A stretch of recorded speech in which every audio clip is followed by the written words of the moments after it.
הנה אני, שנה לך מעל רגליך, כי המקום אשר אתה עומד עליו אדמת קודש הוא.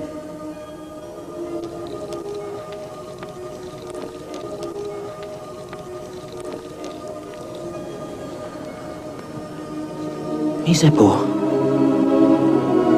אהיה אשר אהיה. אינני מבין.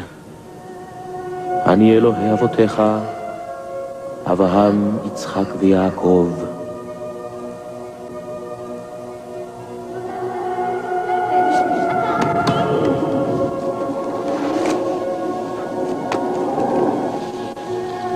מה רצונך ממני? ראיתי את עוני עמי אשר במצרים, ואת צעקתם שמעתי.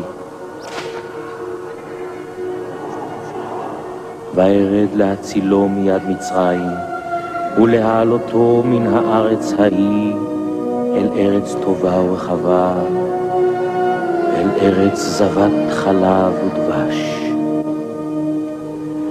ואתה לך ואשלחך אל פרעה. מה? מי אנוכי שאלך אל פרעה? הן לא יאמינו לי ולא ישמעו לי. אני אורה לך את אשר תדבר. הם שונאים אותי. הייתי נסיך מצרים, בנו של האיש שהרג את ילדיהם. לא, בחרת בשליח בלתי יעיל. לא העז אפילו לדבר באוזניהם. מי שם פה אל האדם, או מי עשו מלם או חרש או פיקח או עיוור? הלא אני, אדוני, ועכשיו לך.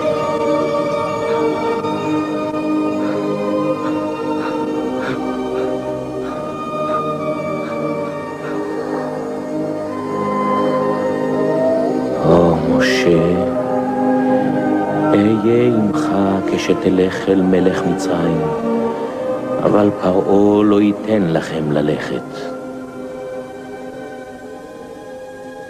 ושלחתי ידי והכיתי את מצרים בכל נפלאותיי.